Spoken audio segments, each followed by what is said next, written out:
تیسرا رکوع دیکھتے ہیں، آیت نمبر 153 ہے، یا ایھا الذین، اے لوگو جو، یا ایھا اے الذین وہ جو، آمنو ایمان لائے، استعینوا تم مدد طلب کرو۔ استعینوا میں سین جو ہے طلب کرنے کے معنوں میں آتا ہے، جلدی کے معنوں میں آتا ہے، تم اینو یعنی مدد مانگو، تم مدد طلب کرو، بالصبری بھی ساتھ صبر کے ساتھ، والصلاۃ اور نماز کے، انا یقیناً اللہ تعالیٰ مع ساتھ ہے، صابرین صبر کرنے والوں کے، اور لا نہ تقولوا تم کہو، تم قولو کہو، قولو میں واو الف کس کو ظاہر کر رہا ہے؟ جمع کو، یعنی تم سب کہو، لمن اس کے لیے جو، لام سے لی کے لیے، من جو، یقتلو مارے جائیں، فی سبیل اللہ، فی میں سبیل راستہ، اللہ تعالیٰ یعنی اللہ تعالیٰ کے راستے میں یا اللہ تعالیٰ کی راہ میں، اموات مردے، بلکہ احیاء زندہ ہیں، ولیکن اور لیکن، لا نہیں، تشعرون تم شعور رکھتے، وَلَنَبْلُوَنَّکُمْ اور یقیناً ہم ضرور آزمائیں گے تمہیں، وا اور لام یقیناً، نون ہم بلو آزمائیں گے، اور نون مشدد بھی ضرور کے معنوں میں آتا ہے، ٹھیک ہے، یعنی اس پر مبالغہ اس لفظ میں پایا جا رہا ہے، تمہیں، وَلَنَبْلُوَنَّکُمْ اور یقیناً ہم ضرور آزمائیں گے تمہیں، بِشَیْءٍ ساتھ کسی چیز کے، ساتھ شیءٍ چیز کے، من الخوف خوف سے، والجوع اور بھوک سے، ونقص اور نقصان سے، من الاموال مالوں کے، والانفس اور جانوں کے، والثمرات اور پھلوں کے، وبشری اور آپ خوشخبری دے دے، الصابرین صبر کرنے والوں کو، الذین وہ جو، اذا جب، اصابتہم پہنچتی ہے ان کو، اصابت پہنچتی ہے، ہم انہیں، مصیبہ کوئی مصیبت، قالوا وہ کہتے ہیں، انا بے شک ہم، انا نا یہ دو ورڈ ہیں، بے شک ہم،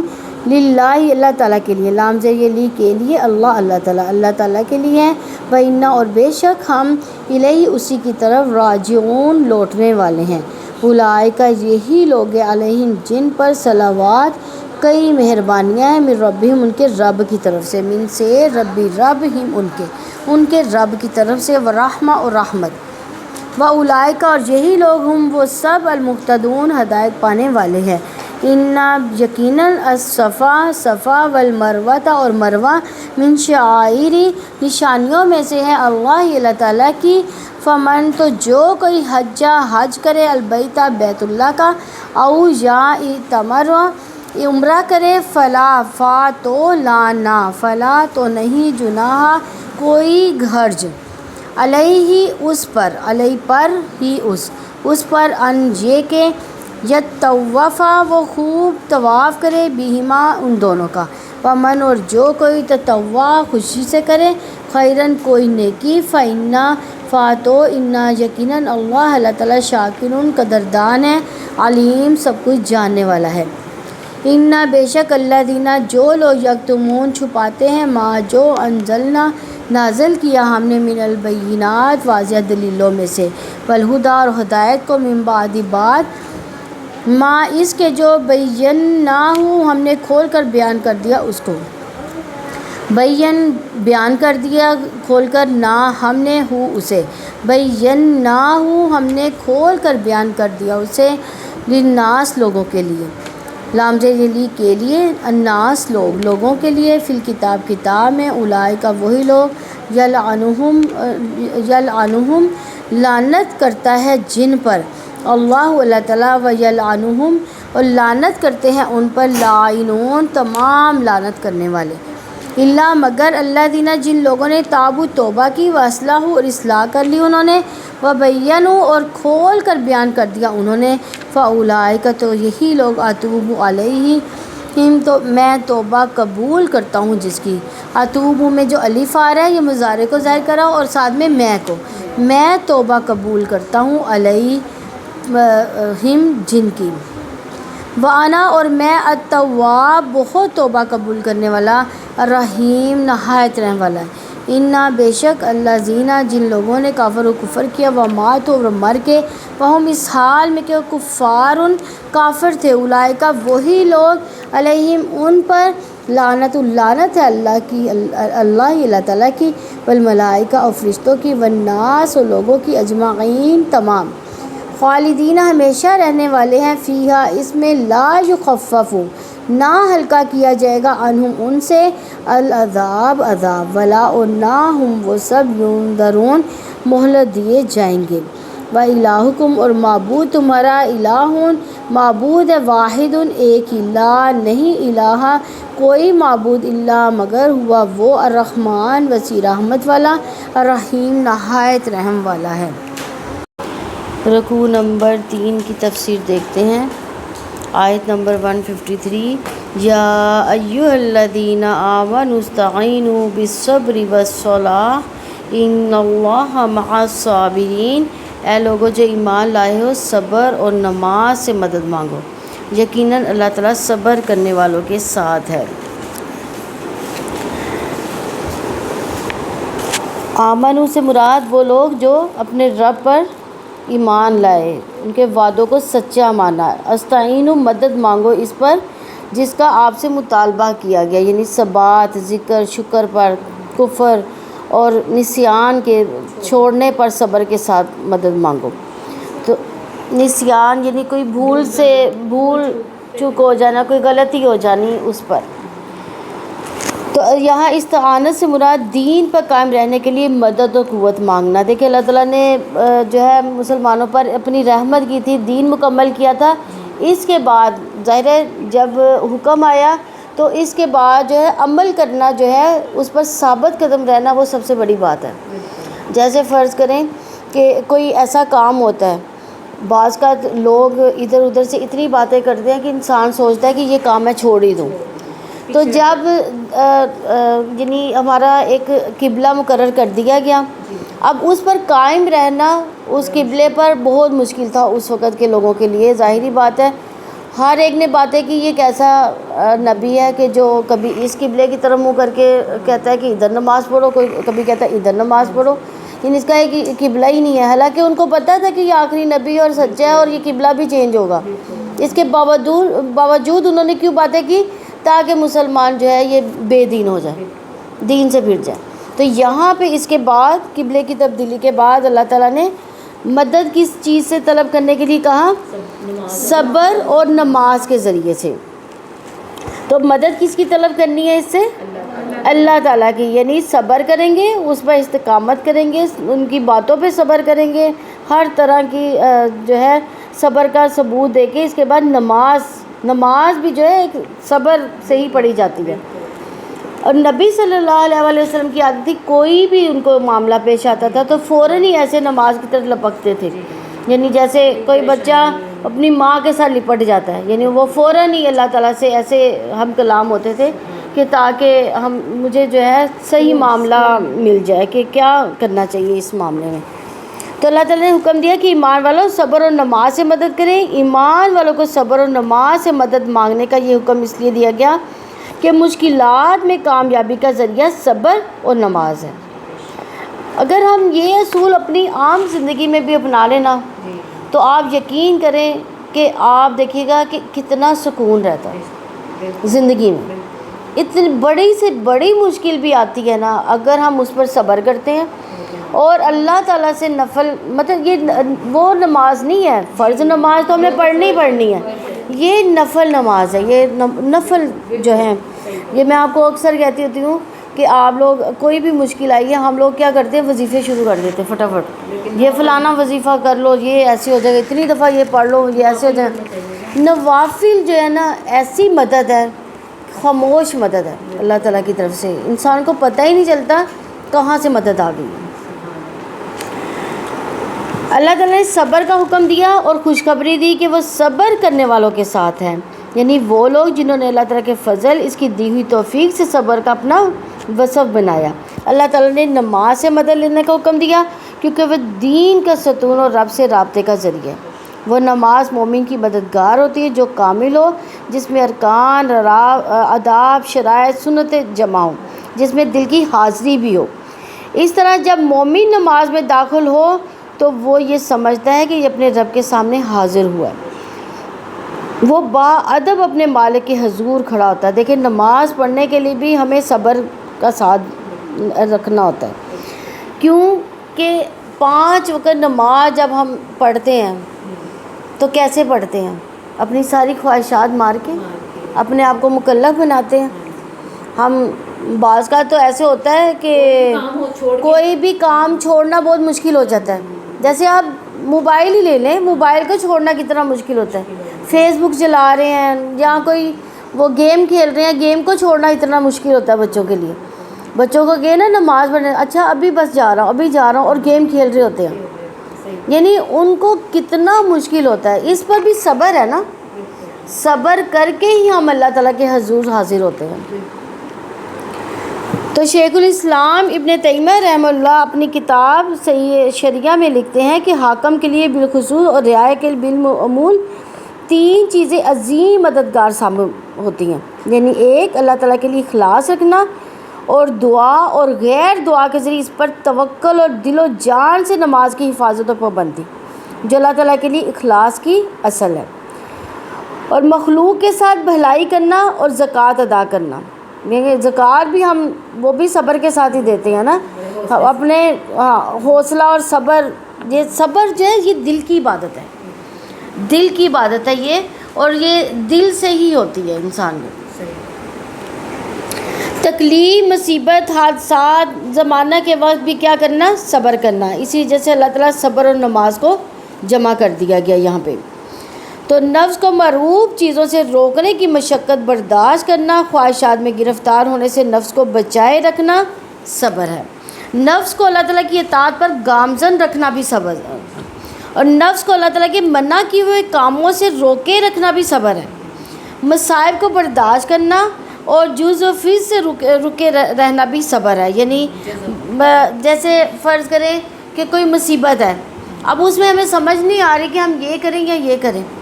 اس میں کیا ہے کہ وہ اضطراب جو ہے اس میں بھی اگر آپ صبر سے کام لیتے ہیں, کوئی بھی ناشکری کے ہم بعض کا جیسے کرتے ہیں, کوئی مصیبت آئی ہے فوراً ہی ناشکری کے الفاظ بولنا شروع کر دیتے ہیں. یہ ہمارے ساتھ ہی ہونا تھا, اتنی دنیا خوش ہے, پتہ نہیں ہم پہ یہ مصیبت کے پہاڑ کیوں ٹوٹے ہیں.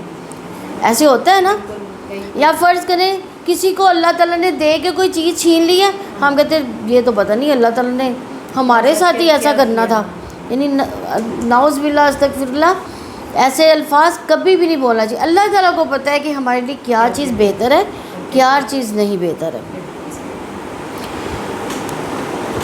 سیدنا ابو ہریرہ رضی اللہ عنہ سے روایت ہے کہ رسول اللہ صلی اللہ علیہ وسلم نے فرمایا, اللہ تعالیٰ فرماتا ہے جس مومن بندے کی محبوب چیز میں سے چیز میں نے دنیا سے اٹھا لی, جیسے بیٹا, بھائی وغیرہ, جو بھی یہ بھی نقصان ہے نا, یہ جانوں کا نقصان ہے, تو اس نے اس پر کیا کیا؟ صبر کیا, تو اس کی جزا میرے یہاں جنت کے سوا کچھ نہیں. اور ہم کیا کرتے ہیں, یہ آج کل تو یہ جو یعنی ماتم شروع کر دیتے ہیں. اور یہ دیکھیں یہ آج کل کیا ہو رہا ہے, یہ بھی ماتم ہی ہے نا, یہ ماتم کی بھی ایک شکل ہے نا. تو جب تک یہ ماتم کرنے والا دنیا میں جو ہے یہ اس کی معافی نہیں مانگ لے گا تو اس کی معافی بھی نہیں ہے. تو حق کی راہ میں مشکلات کا سبب بندہ مومن کا تبلیغی کردار ہے. اللہ تعالیٰ کا پیغام پہنچانا ہے, ایک طرف نصیحت کا کام ہے تو دوسری طرف تنقید کا. جیسے آپ یہاں پہ آئے پڑھنے کے لیے, یہ بھی ایک جہاد کی قسم ہے نا. جہاد بھی کیا ہے, کوشش ہے, اور یہ نفس پہ بھی بھاری ہوتا ہے. یہ علم کا جہاد ہے نا جو آپ کرنے آئے ہیں. بعض کا کیا ہوتا ہے, وہ یعنی رشتہ داری کہہ دیتے ہیں, ایک گھر بار چھوڑ کے ادھر چلے جاتے ہیں یہ لوگ. یعنی اس طرح کی باتیں سننے کو ملتی ہیں کہ یہ اس وقت اس عمر میں آ کے پڑھنا ہے, یا بچوں کو یہ دوسری پڑھائی چھوڑ کے اس پڑھائی میں لگ گئے. یعنی اس طرح سے, یا کوئی ایسی حرکت, ظاہر ہے ہم بھی انسان ہیں, بے شک تعلیم اللہ تعالیٰ کی یہ قرآن کی تعلیم حاصل کر رہے ہیں, لیکن ہم سے بھی غلطی سرزد ہو سکتی ہے. تو کہتے ہیں لوگ یہ قرآن کا علم حاصل کر کے اس طرح کی غلطیاں کریں. یعنی یہ تنقید اور تنقید چیزیں ہیں نا, اس پر کیا ہے, اس پر بھی صبر ہے, اس پر بھی صبر ہے. اور یہ ہمارا مسلسل جہاد ہے, یہ ہم مسلسل جہاد میں, اور خدا نہ خواستہ اسی حالت میں ہماری موت ہوتی ہے تو ہم شہید کہلاتے ہیں.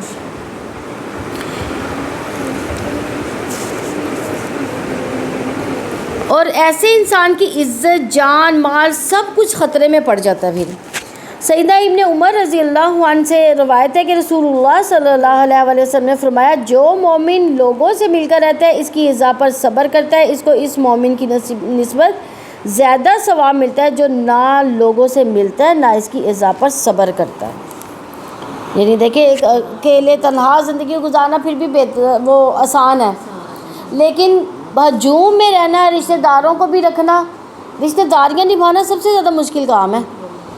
کبھی ایک بھائی ناراض تو کبھی ایک بہن ناراض، بھائی کو خوش کرو تو بہن ناراض، بہن کو خوش کرو تو بھائی ناراض، یعنی اس طرح سے بھی جو ہے اس کو بھی صبر استقامت سے رشتہ داریاں نبھانا اور ان کو صحیح ہموار چلاتے رہنا، یہ بھی جو ہے ایک جہاد ہے۔ تو مشکلات اور مسائل میں ایمان والوں کو ستایا جاتا ہے، یہ موقع واضح کر دیتا ہے کہ کون حق پر جمع رہنے والا ہے، کون پھسل جانے والا ہے۔ یعنی بعض کا جیسے اگر ہم حق کی راہ پہ چلتے ہیں، جیسے فرض کریں کہ ہم یہ کہہ لیں کہ آج کل ہم لوگ نہیں کوئی بھی چیز بانٹتے، ہم یہ جہاد کرتے ہیں نا، جہاد کرتے ہیں نا اس پہ، تو ہمیں ادھر ادھر سے کافی باتیں بھی سننے کو ملیں گی کہ یہ دیکھیں یہ تو کفر کر رہے ہیں۔ تو یہ بھی جو چیز ہے نا، اس پر حق پر جمے رہنا اور اس پر صبر بھی کرنا، ان باتوں پر بھی صبر کرنا، تو یہ اللہ تعالیٰ بتا دے گا کہ کون حق پر ہے اور کون پھسل جانے والا ہے۔ ہاں ماشاء اللہ، اللہ تعالیٰ ان کو استقامت دے، ماشاء اللہ واقعی انہوں نے اپنے آپ کو بہت چینج کیا۔ حق پر وہ ہے جو اللہ تعالیٰ کی راہ میں بہت کچھ کھو دینے، جو دنیا میں اللہ تعالیٰ کے لیے کچھ کھو دیتا ہے، وہ اللہ تعالیٰ کے پاس آخر میں بہت کچھ پا لیتا ہے۔ تو حق پر وہ ہے جو اللہ تعالیٰ کی راہ میں اپنی جان دے دے، دنیا میں جان دینے والا ہمیشہ کی زندگی پا لیتا ہے۔ حق پر وہ ہے جو دنیا کی زندگی سے محروم ہوا، آخرت کی جنت اس کے لیے ہے۔ یعنی دیکھیں نا، شہید جو ہے، شہید کے لیے کیا ہے، کیا حکم ہے کہ ان کو مردہ نہ کہو، وہ زندہ ہیں۔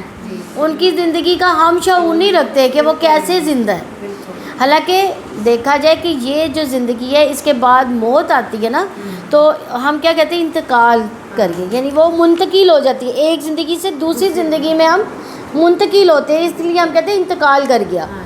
تو حالانکہ وہ بھی جو یعنی ہم لوگ بھی جو ہے زندہ ہوں گے مرنے کے بعد، لیکن کوئی برزخ کی زندگی میں جائے گا، یعنی برزخ کی زندگی ہے نا وہ، لیکن جو شہادت کی موت ہے اس کو اللہ تعالیٰ نے فرمایا کہ وہ جنت کا میوے بھی کھا رہا ہے، پھل بھی کھا رہا ہے، لیکن جو برزخ والے ہیں ان کو ابھی جو ہے وہ بار لیکن شہید کی جو ہے وہ منزل جو ہے وہ موت کے ساتھ ہی اس کو اللہ تعالیٰ جنت ہاں۔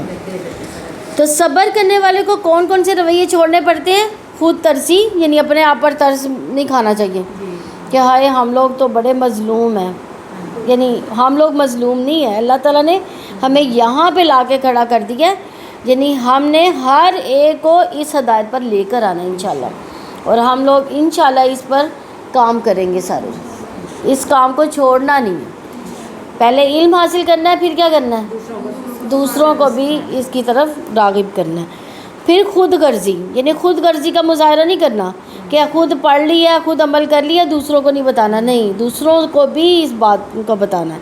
تو اپنی ذات سے بھی محبت کرنی ہے اور ناراضگی اور غصہ بالکل بھی نہیں کرنا۔ تو اللہ تعالیٰ نے نماز سے مدد لینے کا حکم دیا ہے۔ نماز اللہ تعالیٰ سے ملاقات، ایک تنہا انسان کی سارے جہانوں کے خالق اور مالک سے ملاقات ہے۔ نماز تھکے ہوئے انسان کے لیے خوشگوار احساس ہے۔ کس کو خوشگوار احساس لگتا ہے؟ یہ اگر خوشگوار احساس لگتا ہے تو ماشاءاللہ پھر تو نماز بہت بہتر ہے۔ اللہ تعالیٰ ہم سب کو ایسی نماز عطا فرمائے۔ تو نماز وہ عبادت ہے جس سے انسان سکون پاتا ہے۔ باجماعت نماز سے باہمی رابطے مضبوط ہو جاتے ہیں، کام آسان ہو جاتا ہے۔ نماز انسان کو ریچارج کرتی ہے، اس لیے وہ قوت کا سرچشمہ۔ آپ دیکھیں کتنے کاموں سے انسان تھکا ہوتا ہے، جب فرض نماز پڑھتا ہے نا، اس کے بعد ایسے لگتا ہے ایسی تھکاوٹ دور ہوئی ہے کہ کوئی تھکن نہیں رہی۔ کبھی میری نا اتنی شدید کمر درد ہو رہی ہوتی ہے، جب نماز پڑھ کے فری ہو جانا ہے تو کمر درد ختم ہو جاتی ہے۔ تو نماز ام العبادات ہے، یعنی عبادات کی ماں ہے، مومن کی معراج رب العالمین سے ملاقات کا ذریعہ ہے، اسی لیے اللہ تعالیٰ نے نماز سے مدد لینے کا حکم دیا۔ نبی صلی اللہ علیہ وسلم نے فرمایا میری آنکھوں کی ٹھنڈک نماز میں رکھی گئی ہے۔ مومن کی زندگی میں سب سے بڑی قوت اللہ تعالیٰ کا تعلق اور اسی سے ملاقات کا ذریعہ نماز ہے، لہٰذا نماز قوت کا سرچشمہ اور خزانوں کی چابی ہے۔ ان اللہ مع الصابرین، ساتھ ہی اللہ تعالیٰ نے کیا کہا، یقیناً اللہ تعالیٰ صبر کرنے والوں کے ساتھ ہے، یعنی جس نے صبر کر لیا تو پھر اس کو اللہ تعالیٰ کا ساتھ نصیب ہوگا۔ اللہ تعالیٰ صبر کرنے والوں کا ساتھ ایسے دیتا ہے کہ دنیا میں صبر کرنے والوں کی مدد کرتا ہے، جو اس راستے پر چلنا چاہتا ہے اسے چلنے کی توفیق دیتا ہے۔ صبر کی وجہ سے معاملات آسان ہوتے ہیں، اللہ تعالیٰ آخرت میں صبر کا بہترین بدلہ عطا فرماتا ہے۔ ہم کہتے ہیں صبر کا پھل بڑا میٹھا ہے، ہمارے بزرگ بھی اکثر کہتے ہیں صبر کا پھل بڑا میٹھا ہے، صبر کر لو، یعنی بہن بھائیوں کی بھی آپس میں لڑائی کرتے ہیں تو کیا کہتے تھے، صبر کر لو، صبر کا پھل بہت میٹھا ہے۔ اس وقت کہتے تھے وہ کیسا ہوتا ہے؟ تو آج دیکھیں آیت بھی ہم نے پڑھ لی ہے۔ تو صبر کی وجہ سے معاملات میں آسانیاں پیدا ہوتی ہیں، اللہ تعالیٰ آخرت میں صبر کا بہترین بدلہ عطا فرمائے گا۔ امام زین العابدین رحمہ اللہ فرماتے ہیں قیامت کے دن منادہ ندا کرے گا کہ صبر کرنے والے کہاں ہیں، اٹھے اور بغیر حساب کتاب کے جنت چلے جائیں۔ اللہ تعالیٰ ہمیں بھی ان لوگوں میں شامل فرمائے۔ کچھ لوگ اٹھ کھڑے ہوں گے اور جنت کی طرف بڑھیں گے، فرشتے انہیں دیکھنے پر پوچھیں گے کہاں جا رہے ہو، وہ کہیں گے جنت میں۔ وہ کہیں گے ابھی تو حساب بھی نہیں ہوا، کہیں گے ہاں حساب سے بھی پہلے پوچھیں گے آخر آپ کون لوگ ہو، جواب دیں گے ہم صابر ہیں۔ فرشتے پوچھیں گے تمہارا صبر کیسا تھا، وہ کہیں گے ہم اللہ تعالیٰ کی فرما برداری کرتے تھے اور اس کی نافرمانی سے بچتے رہے، مرتے دم تک اس پر صبر کیا اور جب میرے فرشتے کہیں گے پھر تو ٹھیک ہے، بے شک تمہارا یہی بدلہ ہے، اسی لائق تم ہو، جاؤ جنت میں مزے کرو، اچھے کام والوں کا اچھا ہی انجام ہے۔ ابن کثیر کی یہ روایت ہے۔ آیت نمبر 154 ہے وَلَا تَقُولُوا لِمَن يُقْتَلُ فِي سَبِيلِ اللَّهِ أَمْوَاتٌ بَلْ أَحْيَاءٌ وَلَٰكِن لَّا تَشْعُرُونَ، اور جو اللہ تعالیٰ کی راہ میں مارے گئے تم انہیں مردہ نہ کہو بلکہ وہ زندہ ہے لیکن تم شعور نہیں رکھتے۔ غزوہ بدر میں 14 مسلمان شہید ہوئے تھے، ان کے وارث حسب طبیعت انسانی کے ان کو رنج بہت زیادہ تھا اور ان کا ذکر کرتے ہوئے کہتے تھے کہ فلاں شخص مر گیا، فلاں قتل ہوا، ان کو ملال ہوتا تھا۔ ادھر کفار نے بھی یہ کہنا شروع کر دیا کہ یہ لوگ ناحق ایک شخص محمد صلی اللہ علیہ وسلم کے پیچھے جان دیتے ہیں، اس لیے مسلمانوں کے شہداء کو مردہ کہنے سے جو ان کے حق میں باعث رنجیدگی ہو روکنے کے لیے یہ آیت کہی گئی، یعنی ان کو اتنا غم تھا اس بات کا، اور اس پر غم یعنی ایک تو پیاروں کا بچھڑنے کا غم، اوپر سے باتوں کا غم تھا، تو اللہ تعالیٰ نے ان کے غم کو کم کرنے کے لیے پھر یہ والی بات کہی کہ ان کو مردہ نہ کہو۔ وَلَا تَقُولُوا لِمَن يُقْتَلُ فِي سَبِيلِ اللَّهِ أَمْوَاتٌ، جو لوگ اللہ تعالیٰ کی راہ میں قتل کیے جائیں تم انہیں مردہ نہ کہو۔ اللہ تعالیٰ ہر طرح کے حالات میں صبر کرنے کا حکم دیا ہے۔ اس کی ایک صورت اللہ تعالیٰ کے راستے میں جہاد کرنا، جو نفس پر گراں گزرتی ہے، یعنی جہاد پر جاتے، گھر سے نکلتے اور پتہ ہے کہ بھئی پتہ نہیں زندہ رہنا ہے کہ نہیں رہنا، کتنا بھاری ہوتا ہے۔ اس کا ایک سبب یہ بھی ہے کہ اس کا نتیجہ موت ہے، جبکہ سب لوگ زندگی سے محبت کرتے ہیں، ہر وہ چیز جسے لوگ محبت رکھتے ہیں اسے حاصل کرنے کی کوشش کرتے ہیں، اس کی ضد کو دور کرنے کی کوشش کی جاتی ہے۔ موت کو دور تو نہیں کیا جا سکتا لیکن ناپسندیدگی رکھنی ممکن ہے۔ بل احیاء، بلکہ وہ زندہ ہے۔ انسان اپنی من پسند چیز اس وقت چھوڑتا ہے جب اس کو اس سے زیادہ محبوب چیز حاصل ہونے کی امید ہو۔ تو اللہ تعالیٰ نے یہ بشارت دی کہ جو اللہ تعالیٰ کا کلمہ بلند کرنے کے لیے جنگ کرنے گیا تاکہ اس کا دین غالب ہو، اس کے سوا اس کا کوئی اور مقصد نہ ہو، تو وہ اپنی محبوب زندگی کو کھو نہیں دیتا بلکہ اسے اس زندگی سے زیادہ کامل زندگی مل جاتی ہے۔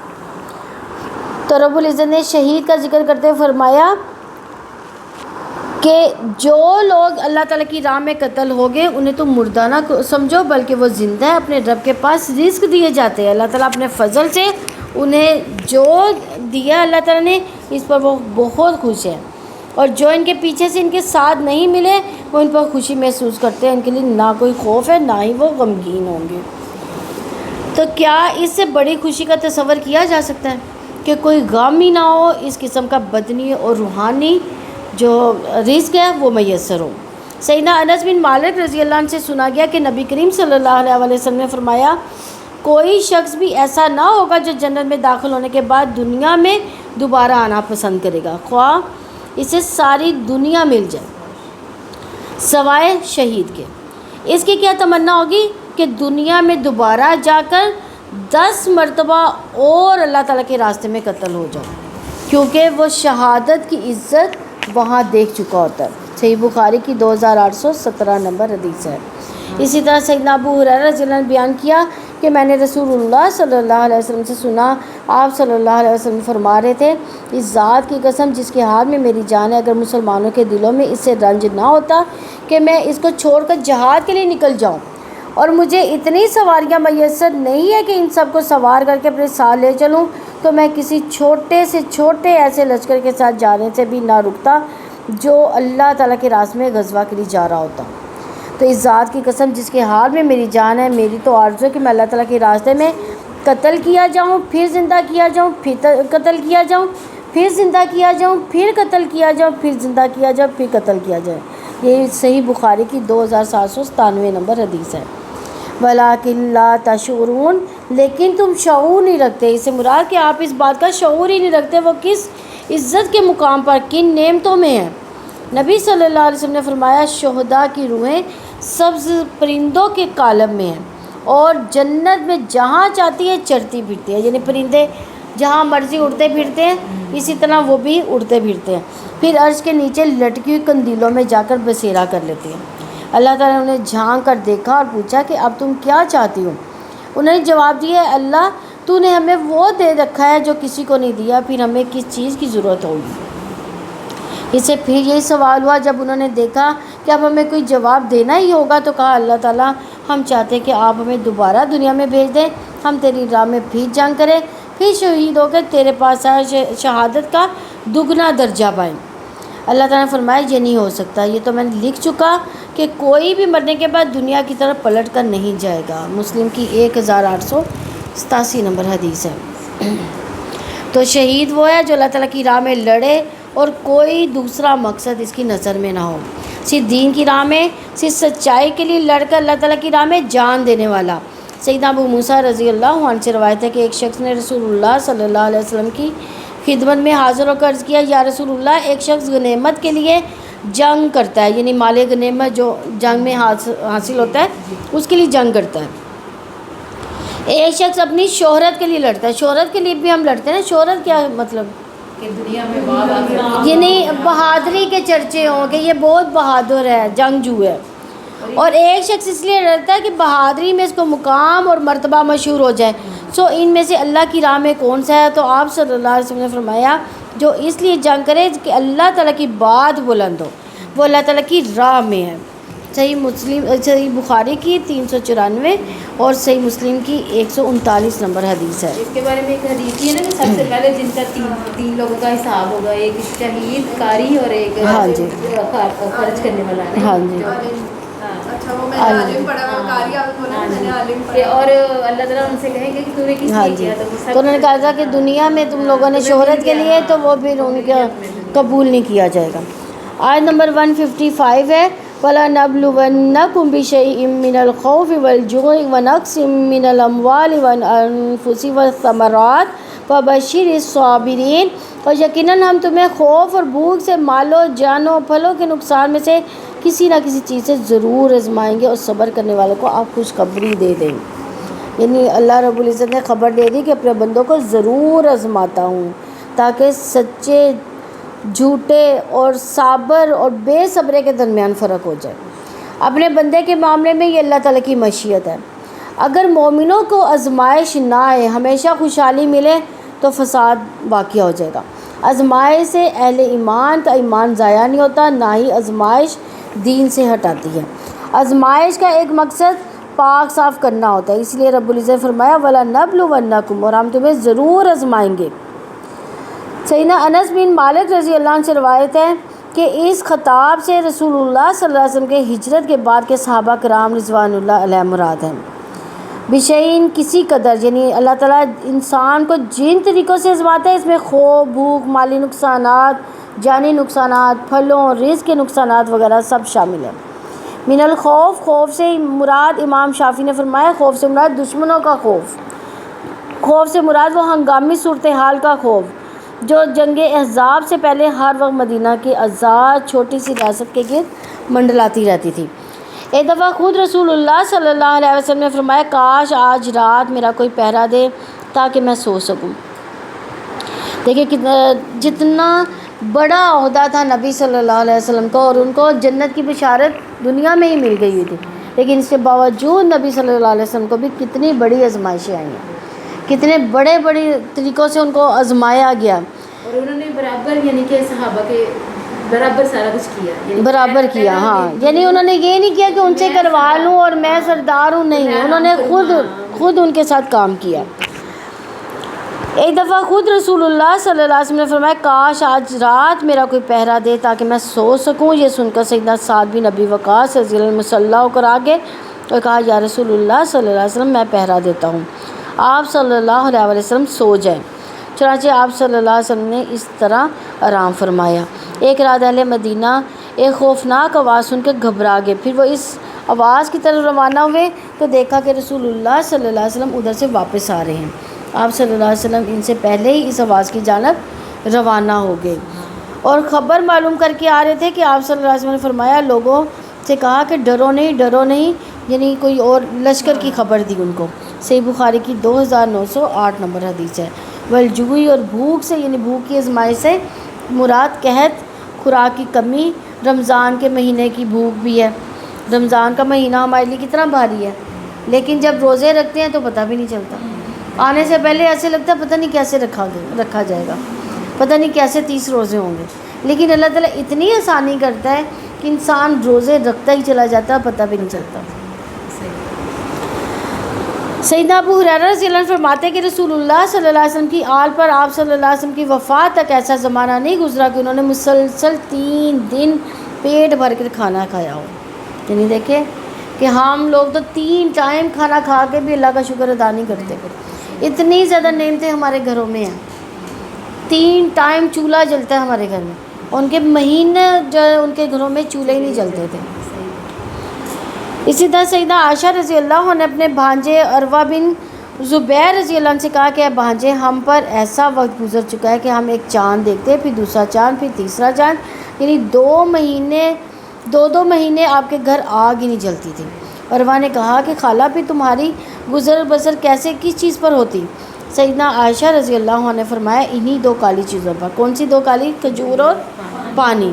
اتنا ضرور تھا کہ چند انصاری لوگ آپ کے ہمسائے تھے جن کے پاس بکریاں تھیں، وہ آپ کے لیے بکریوں کا دودھ تحفے کے طور پر بھیجا کرتے تھے جسے آپ ہم کو بھی پلاتے تھے۔ صحیح بخاری کی 2567 نمبر حدیث ہے۔ وَنَقْصٍ مِّنَ الْأَمْوَالِ، اور مالوں کے نقصان سے۔ ابن عباس رضی اللہ عنہ نے فرمایا مالی نقصان سے مراد مال کا چلا جانا، مالی نقصان چوری، ڈاکے، حکومت کے مال غصب کر لینے، مال کے ہلاک ہونے، دیوالیہ نکل جانے، ان سارے نقصانات میں شامل ہے۔ وَنَقْصٍ مِّنَ الْأَمْوَالِ وَالْأَنفُسِ، یعنی مالوں اور جانوں کے نقصان۔ جانی نقصان سے مراد قتل، موت، امراض وغیرہ۔ جانی نقصانات امراض کے پھیلنے سے، قتل و غارت گری سے، خانہ جنگیوں سے، جہاد میں شہادتوں سے ہوتا ہے۔ وہ ثمرات یعنی پھلوں کے نقصان، یعنی مراد فصلوں پھلوں کا نقصان، اس سے مراد اولاد کا بھی فوت ہو جانا ہے، وہ بھی پھل کا نقصان ہے نا، کیونکہ اولاد قلب کا پھل ہے۔ چنانچہ جب آپ صلی اللہ علیہ وسلم کا نواسہ زینب کا بیٹا فوت ہو گیا تو آپ صلی اللہ علیہ وسلم نے اپنی بیٹی سے فرمایا یوں کہو جو اس نے لیا وہ اسی اللہ کا تھا اور جو دے رکھا ہے وہ بھی اسی کا ہے، اس کے ہاں ہر چیز کا ہر وقت مقرر ہے، لہٰذا تمہیں چاہیے کہ صبر کرو، اس سے ثواب کی امید رکھو۔ تو پھلوں کا نقصان ناگہانی آفتوں کے آنے سے، خانہ جنگیوں سے، کیڑوں کا حملہ آور ہونے سے، ٹڈی دل سے ہوتا ہے۔ پھلوں کے نقصان سے مراد رزق کا نقصان، رزق سے برکت کا اٹھ جانا بھی نقصان ہی ہے، یعنی گھروں میں بعض کا ایسے ہوتا ہے کہ برکت ہی نہیں ہوتی، اس لیے کہ ہم نے دل تنگ کر لیا، دل ہمارے تنگ ہو گیا۔ تو دنیا کی زندگی میں اللہ تعالیٰ نے ایسے حالات رکھے کہ انسان کے راستے میں رکاوٹیں آئیں تاکہ پتہ چل جائے کہ کون اپنے ایمان میں سنجیدہ ہے، کون سنجیدہ نہیں ہے۔ آزمائشوں سے یہ ظاہر ہو جاتا ہے کہ کون سچا ہے، کون جھوٹا ہے۔ آزمائشیں اس لیے بھی آتی ہیں تاکہ یہ جانچا جائے کون قضا پہ صبر کرتا ہے، کون نہیں کرتا۔ آزمائش کے بعد انسان کا نفس پاک اور صاف ہوتا ہے۔ آزمائشیں درجات کی بلندی کا باعث بنتی ہیں۔ سیدنا ابو ہریرہ رضی اللہ عنہ سے روایت ہے کہ رسول اللہ صلی اللہ علیہ وسلم نے فرمایا، مومن مرد مومن عورت پر اس کی جان، اولاد، مال میں آزمائشیں آتی رہتی ہیں، جن سے صغیرہ گناہ معاف ہوتے رہتے ہیں، کبیرہ گناہ سے مومن ویسے ہی اجتناب کرتے ہیں۔ ترمذی کی 2399 نمبر حدیث ہے۔ سیدنا سعد بن ابی وقاص رضی اللہ عنہ سے روایت ہے کہ میں نے اللہ کے رسول صلی اللہ علیہ وسلم سے عرض کیا، یا رسول اللہ صلی اللہ علیہ وسلم، کن لوگوں کا امتحان سخت ہوتا ہے؟ آپ صلی اللہ علیہ وسلم نے فرمایا، پیغمبروں کا، پھر جو اس کے بعد مرتبے میں افضل ہیں، پھر جو اس کے بعد افضل ہیں، اور آدمی پر اس کے دین کے مطابق آزمائش آتی ہے۔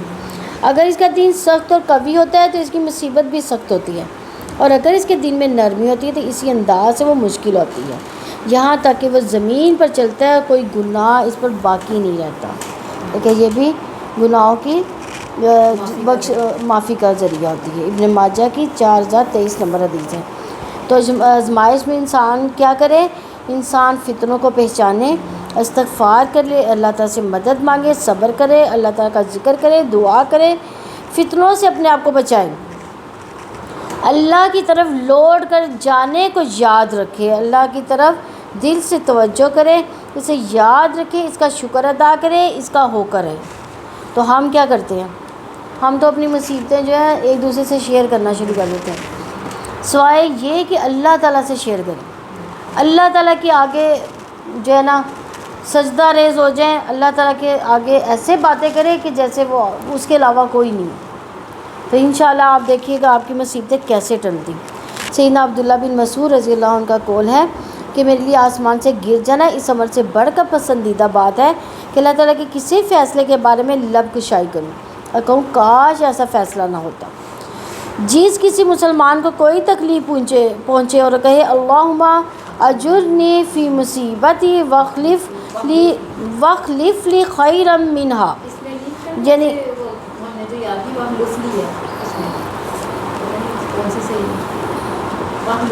یعنی اللہ مجھے اس مصیبت میں اجر دے اور مجھے اس سے بہتر بدلہ عطا فرما، تو اللہ تعالیٰ اسے اجر اور بدلہ ضرور دیتا ہے۔ رسول اللہ صلی اللہ علیہ وسلم نے فرمایا، جس کسی مسلمان کو کوئی رنج اور مصیبت پہنچے، اس پر گویا وہ وقت گزر جائے، پھر اسے یاد ہے اور وہ انا للہ پڑھے، تو مصیبت کے صبر کے وقت جو اجر ملا تھا وہی اجر اس کو پھر ملے گا۔ وبشر الصابرین، صبر کرنے والوں کو خوشخبری دے دو، یعنی رسول اللہ صلی اللہ علیہ وسلم کو حکم دیا جا رہا ہے کہ ہر اس شخص کو جو بشارت دینے کی قدرت رکھتا ہو۔ صبر کرنے والوں کے لیے اچھے انجام کی خوشخبری ہے، صبر کرنے والوں کو بے حساب اجر دیا جائے گا، جیسا کہ رب العزت نے فرمایا، قل یا عباد الذین آمنوا اتقوا ربکم للذین احسنوا فی ہذہ الدنیا حسنہ وارض اللہ واسعہ انما یوفی الصابرون اجرہم بغیر حساب۔ آپ کہہ دیں کہ اے میرے بندو جو ایمان لائے ہو، اپنے رب سے ڈر جاؤ، ان لوگوں کے لیے جنہوں نے اس دنیا میں نیکی کی، بڑی بھلائی ہے، اللہ تعالیٰ کی زمین بڑی وسیع ہے، یقیناً صبر کرنے والوں کو اس کا اجر بغیر حساب کے پورا دیا جائے گا۔ تو صبر اللہ تعالیٰ کی قربت کا ذریعہ ہے، اسی لیے فرمایا گیا کہ اے ایمان والو صبر اور نماز کے ساتھ مدد حاصل کرو، یقیناً اللہ تعالیٰ صبر کرنے والوں کے ساتھ ہے۔ تو صبر اور یقین اللہ تعالیٰ کی مدد کے حصول کا ذریعہ بھی ہے، جیسے وَاسْتَعِینُوا بِالصَّبْرِ وَالصَّلَاةِ وَإِنَّهَا لَكَبِیرَةٌ إِلَّا عَلَى الْخَاشِعِینَ، صبر اور نماز کے ذریعے سے مدد مانگو، اور بلا شبہ وہ نماز یقیناً بہت بڑی ہے مگر عاجزی کرنے والوں کے لیے۔ پھر فرمایا صبر اللہ تعالیٰ کی رحمت اور ہدایت کے حصول کا بھی ذریعہ، جیسے فرمایا اولئک علیہم صلوات من ربہم ورحمہ واولئک هم المہتدون، یہی لوگ ہیں جن پر ان کے رب کی طرف سے کئی مہربانیاں، بڑی رحمت ہے، یہی لوگ ہدایت پانے والے ہیں۔ تو صبر اللہ تعالیٰ کی محبت کے حصول کا ذریعہ بھی ہے۔ اسی طرح اللہ تعالیٰ صبر کا نعم البدل عطا کرتا ہے۔ سیدنا ام سلمہ رضی اللہ عنہ بیان کرتی ہے کہ میں نے رسول اللہ صلی اللہ علیہ وسلم کو فرماتے سنا، ہر وہ شخص ہر وہ مسلمان شخص جس کو مصیبت اپنے نرگے میں لے لے اور زبان سے وہی کلمات نکالے، اس موقع پر اللہ تعالیٰ نے اس کے نکالنے کا حکم دیا. یعنی کون سے کلمات نکالنے کا حکم دیا؟ اِنَّا لِلَّهِ وَإِنَّا إِلَيْهِ راجعون، اللہم اجرنی فی مصیبتی واخلف لی خیرا منها الا اجرہ اللہ فی مصیبتی واخلف لہ خیرا منها. ہم اللہ تعالیٰ ہی کے لیے ہیں اور اسی کی طرف لوٹ کر جانے والے ہیں. اللہ مجھے میری اس مصیبت میں ثواب سے نواز اور اس کا نعم البدل عطا فرما. تو اللہ تعالیٰ اس کی دعا سے اس کا نعم البدل عطا فرماتا ہے. مسلم کی 918 نمبر حدیث ہے. تو صبر دنیا میں عزت و شرف کا ذریعہ ہے. اور بعض کا کہتے ہیں نا کہ ہمیں ہمارا فلانا پیارا بہت مطلب ہمارا خیال رکھنے والا تھا، ہمیں صبر ہی نہیں آ رہا. تو آپ یہ پڑھیں، انشاءاللہ اس کے ساتھ اللہ تعالیٰ دل کو صبر بھی دے دیتا ہے. آیت نمبر 156 ہے، الذین اذا اصابتهم مصیبہ قالوا انا للہ وانا الیہ راجعون. وہ لوگ کہ جب کوئی مصیبت ان پر آتی ہے وہ کہتے ہیں بے شک ہم اللہ تعالیٰ کے لیے اور بے شک ہم اسی کی طرف لوٹنے والے ہیں. یعنی مصیبت سے مراد ہر وہ تکلیف اور مشقت جو اپنی ذات کو، گھر والوں کو یا مال کو پہنچے. ایک رات رسول اللہ صلی اللہ علیہ وسلم کا چراغ بجھ گیا تو آپ صلی اللہ علیہ وسلم نے فرمایا انا للہ و انا الیہ راجعون. آپ لوگوں نے کبھی کہا جب لائٹ جاتی ہے، لائٹ جانے پر بھی انا للہ و انا الیہ راجعون کہہ رہے ہیں. آپ صلی اللہ علیہ وسلم سے کہا گیا اللہ کے رسول صلی اللہ علیہ وسلم کیا یہ بھی مصیبت ہے؟ آپ صلی اللہ علیہ وسلم نے فرمایا ہاں، جو چیز بھی مسلمان کو نقصان دیتی ہے وہ مصیبت ہے. اور رات کو جو ہے جب لائٹ جاتی ہے وہ تو بہت ہی تکلیف دیتی ہے، اس وقت تو زیادہ انا للہ و انا الیہ راجعون پڑھنا چاہیے. مصیبت کے موقع پر سچا مومن یہ سوچتا ہے کہ ہم اللہ تعالیٰ کے غلام ہیں، اللہ تعالیٰ اپنے بندوں کو جس حال میں چاہے رکھے، اس سے اختیار ہے، ہم اس کی رضا پر راضی ہیں. ایک دن ہم نے اس کے پاس لوٹ کر جانا ہے، پھر وہ ہمارے صبر پر بے حساب اجر دے گا.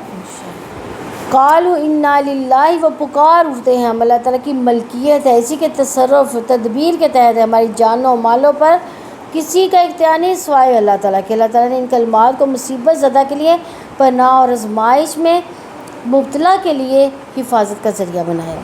انا للہ، میں اللہ تعالیٰ کی معبود بادشاہ ہونے کا اقرار کرتا ہوں.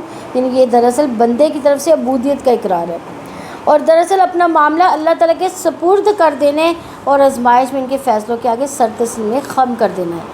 وَإِنَّا إِلَيْهِ راجعون، اور میں اپنی جان کے ہلاک ہونے، قبروں سے اٹھنے کا اقرار اور یہ یقین ہے کہ سارے امور اسی کی طرف لوٹائے جائیں گے. اور یہ کہہ کر بندہ اپنے معاملات اللہ تعالیٰ کے حوالے کر دیتا ہے اور اس پر جو مصائب آتے ہیں اسے اللہ کی قضا قدر سمجھ کر وہ راضی ہو جاتا ہے. بے صبری پر بڑی وعید ہے. سیدنا عبداللہ بن مسعود رضی اللہ عنہ سے روایت ہے کہ رسول اللہ صلی اللہ علیہ وسلم نے فرمایا کہ وہ ہم میں سے نہیں ہے جو رخساروں پر تماچے مارے، گریبان پھاڑے، جاہلیت کی دھائی دے. یعنی جیسے اکثر لوگ پیٹتے ہیں، بینڈ ڈالتے ہیں، کہ وہ یعنی کوئی بھی فوتگی ہو جاتی ہے تو اکثر فوتگیوں میں تو بہت ہی زیادہ یہ دیکھنے میں آتا ہے. اور جہاں کوئی ایسی کوئی مصیبت ہوتی ہے، گھر میں کہیں آگ لگی، تب بھی ہم لوگ جو ہے اس طرح کی چیخو پکار بہت زیادہ کرتے ہیں. تو لیکن ان چیزوں پر کیا کرنا چاہیے؟ صبر کرنا چاہیے. انا للہ و انا الیہ راجعون. بعض علاقوں میں مرنے والے کے سوگ میں بال منڈوا دیے جاتے ہیں، خاص کر عورتیں تو بہت ہی چیختی ہیں. اور رسول اللہ صلی اللہ علیہ وسلم نے فرمایا میں اس سے بری ہوں جو کسی کی موت پر سر مونڈے، آوازیں بلند کرے اور کپڑے پھاڑے. صحیح مسلم کی 70 نمبر. ہاں یہ اکثر ہندوؤں میں شاید ہوتا ہے کہ ان کا باپ فوت ہو جائے تو بچوں کے جو نا تو کہتی ہیں سر پہ دوپٹہ اتارنا، اگر سر پہ دوپٹہ اتارا تو تمہارا نا سارے بال اتروا دیں گے. آمنہ وجہ کی فرینڈ تھی، اس کے ابو کی ڈیتھ ہوئی تو وہ اس کی جو امی تھی ان کو ایسے تو دیکھیں نا ہمارے ملک میں کتنی زیادہ جہالت ہے، ہمیں پتہ ہی نہیں ہے اپنے دین کا کہ ہمارے دین میں کیا کچھ ہے. آیت نمبر 157 ہے اولئک علیہم صلوات من ربہم ورحمہ واولئک هم المہتدون. یہی لوگ ہیں جن پر ان کے رب کی طرف سے کئی مہربانی اور بڑی رحمت ہے، یہی لوگ ہدایت پانے والے ہیں۔ یعنی صبر کرنے والوں پر اللہ تعالیٰ کی طرف سے برکتیں ہیں اور رحمت ہے، صبر کرنے والوں کی طرف کے لیے اللہ تعالیٰ کی طرف سے عظیم رحمت ہے۔ سیدنا ابو سعید رضی اللہ عنہ، سیدنا ابو ہریرہ رضی اللہ عنہ سے روایت ہے کہ نبی کریم صلی اللہ علیہ وسلم نے فرمایا، مسلمان کو جو بھی تھکان، بیماری، فکر، غم، تکلیف پہنچتی ہے، حتیٰ کہ کانٹا بھی چبھتا ہے، تو اس کی وجہ سے اللہ تعالیٰ اس کے گناہ معاف فرما دیتا ہے۔ بخاری کی 5641 نمبر حدیث ہے۔ سیدنا انس رضی اللہ عنہ سے روایت ہے کہ رسول اللہ صلی اللہ علیہ وسلم نے ارشاد فرمایا کہ جب اللہ تعالیٰ اپنے بندے کے ساتھ خیر کا ارادہ فرماتے ہیں تو اس کو دنیا ہی میں سزا دیتے ہیں، اور جب اللہ تعالیٰ کسی بندے کے ساتھ شر کا ارادہ فرماتے ہیں تو اس کے گناہوں کی سزا کو روکے رکھتے ہیں، یہاں تک کہ اس کو قیامت کے دن پوری سزا دے دیتے ہیں۔ دیکھیں، اگر فرض کریں ہم تکلیف میں مبتلا ہوتے ہیں، کسی وجہ سے پریشان ہوتے ہیں، تو وہ آپ یہ دیکھیں کہ ہمارے گناہ بڑھ گئے ہیں، اور اگر ہمیں راحت ہی راحت مل رہی ہے تو اس کا مطلب ہے کہ اللہ تعالیٰ ہم سے ناراض ہے، ہمیں کوئی تکلیف نہیں پہنچ رہی۔ تو ہم لوگ کیا کہتے ہیں کہ میں نے تو یہ اپنے لیے جو نا یہ بندوبست کیا تھا، اسی لیے اب میں تو ان تکلیفوں سے بچ گئی ہوں۔ ایک حدیث میں ہے کہ جب جس بندے کو ایک سارا سال یعنی کہ بخار یا کوئی سر درد نہ ہو، اس کو اللہ سے معافی مانگنی چاہیے۔ وَأُولَٰئِکَ هُمُ الْمُهْتَدُونَ، یہی لوگ ہدایت پانے والے ہیں، جن کون لوگ صبر کرنے والے ہی ہدایت پانے والے ہیں۔ صلوات من ربہم، ان کے رب کی طرف سے برکتیں ہیں، اس سے مراد کہ ان کے رب کی طرف سے رحمت اور مغفرت ہے۔ صلاۃ کی اصل دعا ہے، اس کی مطلب یہ ہے اس کا کہ اللہ تعالیٰ کی طرف سے تزکیہ اور مغفرت ہے۔ اصل میں صلاح کا میننگ ہی جو ہے نا دعا ہے، تو رحمت، ہاں نماز دعا ہے، تو رحمت سے مراد تکلیف کا دور ہونا، حاجت کا پورا ہو جانا۔ وَأُولَٰئِکَ هُمُ الْمُهْتَدُونَ، یہی لوگ ہدایت پانے والے ہیں، یعنی وہ سعادت و ایمان میں کمال کے راستے کی طرف ہدایت پانے والے۔ اللہ تعالیٰ نے آزمایا، انہوں نے اس پر صبر کیا۔ ہدایت پانے سے مراد جنت اور ثواب کی طرف راہ پانا، ہدایت سے مراد علم نافع، عمل صالح کی توفیق۔ جنت اور ثواب کی طرف وہی راہ پاتا ہے تو علم نافع کا راستہ اختیار کرتا ہے۔ یعنی ہدایت پانے والے سے مراد کہ مصیبتیں آسان کر دی گئی، وہ ہدایت پانے والے ہیں حق ربوبیت اور عبودیت کی، اسی وجہ سے ان پر اللہ تعالیٰ کی مہربانیاں اور نوازشیں ہیں۔ یعنی ہدایت پانے والے اصل میں کون لوگ ہیں؟ جو قرآن کے راستے پر چلتے ہیں، قرآن کا علم حاصل کرتے ہیں۔ جو لیکن دیکھیں، ہدایت کے راستے پہ چلنے کے لیے سب سے زیادہ کیا ضروری ہے؟ علم حاصل کرنا۔ علم حاصل ہوگا تب ہی ہم جو ہے ہدایت پا سکیں گے، اور ہدایت پائیں گے تو تبھی صبر کریں گے۔ کون کچھ پوچھ رہی تھی آپ؟ اس کے صلوات پڑھنا ہے، صلاۃ، صلوات وہ واو کے اوپر کھڑی زبر ہے نا، کھڑی زبر ہے یہ؟ لام ہے، صلوات پڑھیں گے نہیں، زبر لام پہ ہے، ہاں لام کے اوپر ہے کھڑی زبر۔ صلوات پڑھیں۔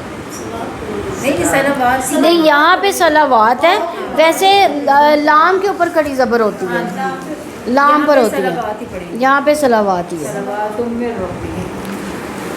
آیت نمبر 158 ہے، ان الصفا والمروۃ من شعائر اللہ فمن حج البیت او اعتمر فلا جناح علیہ ان یطوف بہما ومن تطوع خیرا فإن اللہ شاکر علیم۔ یقیناً صفا اور مروہ اللہ تعالیٰ کی نشانیوں میں سے ہے، تو جو کوئی بیت اللہ کا حج یا عمرہ کرے تو اس پر کوئی حرج نہیں کہ ان دونوں کا خوب طواف کرے، اور جو کوئی خوشی سے کوئی نیکی کرے تو یقیناً اللہ تعالیٰ قدردان ہے، سب کچھ جاننے والا ہے۔ یعنی صفا و مروہ دو پہاڑیاں جن کے درمیان صحیح کی جاتی ہے۔ جنہوں نے حج عمرہ کیا ان کو تو ان پہاڑیوں کا بہت اچھے سے پتہ ہے، اور جنہوں نے نہیں کیا اللہ تعالیٰ ان کو بھی لے کر جائے گا۔ تو دین کی ظاہری یہ علامتیں ہیں، صفا مروہ یہ اللہ تعالیٰ کی نشانیاں ہیں، اور تو شعائر کی تعظیم کرنا دلوں کا تقوی ہے جو ہر مومن کا فرض ہے، اس سے مراد عبادت کی جگہ۔ صفا اور مروہ دونوں پہاڑیوں کے درمیان دوڑنا صحیح کرنا فرض اور حج اور عمرے کا لازمی رکن ہے۔ صفا اور مروہ کے درمیان صحیح کرنا مناسک حج و عمرے میں سے ہے۔ سیدنا ابراہیم علیہ السلام کے دور سے یہ طریقہ رائج تھا۔ دور جاہلیت میں صفا پر اصاف اور مروہ پر نائلہ نامی بتوں کو رکھ دیا گیا تھا. تو صفا اور مروہ کے درمیان صحیح کے بارے میں لوگوں کو شک ہوا کہ کہیں یہ زمانہ شرکی ایجاد تو نہیں، لہٰذا یہاں پہ واضح کر دیا گیا کہ ان مقامات کا تقدس اللہ تعالیٰ کی جانب سے ہے. اس پر یہ کیوں کیا جاتا ہے، صحیح کیوں کی جاتی، کس کی؟ حضرت ہاجرہ کی سنت ہے. ہاں، حضرت ہاجرہ کی سنت ہے کہ جب وہ پانی کی تلاش میں ادھر ادھر بھٹک رہی تھی. تو صفا اور مروہ کو ان معنوں میں اللہ تعالیٰ کے شعار کہا گیا کہ ان کے مناسک کا وہ حصہ وابستہ ہے جس کی ادائیگی سے عجیب طرح کی الوہیت پیدا ہوتی ہے. اس لیے بھی کہ یہ مقام خلوص و ایمان کے لیے بے پناہ جذبات کے پیدا کرنے میں ممدود معاون ہے. انہیں اللہ تعالیٰ کے شاعر اس لیے کہا کہ ہم مناسک کی روحانیت کو فراموش نہ کریں اور صرف ظاہری رسوم کو صحیح نہ سمجھے بلکہ اس کی روحانیت اور اثر کو برقرار رکھیں. دیکھیں ہمیں حضرت ہاجرہ کے جو ہے اصول پر لایا جاتا ہے نا، اس طرح سے انہوں نے کیا کیا تھا، صبر کیا تھا. جب ان کو پتہ چلا تھا یہ اللہ کا حکم ہے صحرا میں ان کے چھوڑے جانے کا، حالانکہ ان کا دل گھبرا رہا تھا، لیکن انہوں نے جب یہ دیکھا کہ اللہ کا حکم ہے تو انہوں نے کہا کہ اللہ تعالیٰ ہمیں ضائع نہیں کرے گا. اور پھر بچہ تو پھر ہاں چھوٹا بچہ اور اوپر سے صحرا. تو پھر اس کے بعد جو یعنی ان کو اللہ تعالیٰ نے دیکھیں ان کی جو ہر عمل کو اللہ تعالیٰ نے ہر جملے کا ایک رکن بنا دیا. تو یہ ان کا صبر تھا. دیکھیں فمن حج البیت او اعتمر فلا جناح علیہ ان یطوف بہما، جو کوئی بیت اللہ کا حج یا عمرہ کرے تو اس پر کوئی گناہ نہیں کہ ان دونوں کا طواف کرے. یعنی اس وقت کے لوگ جو تھے چونکہ ظاہری بات ہے وہ شک میں تھے کہ یہ کہیں زمانہ جاہلیت کا تو نہیں ہو جائے گا، تو یہ اللہ تعالیٰ کا حکم پھر آ گیا کہ طواف سے مراد صحیح کرنا ہے. سیدنا عروہ رضی اللہ عنہ فرماتے ہیں کہ میں نے سیدنا عائشہ رضی اللہ عنہ سے پوچھا کہ اللہ تعالیٰ کی اس ارشاد کے بارے میں آپ کا کیا خیال ہے.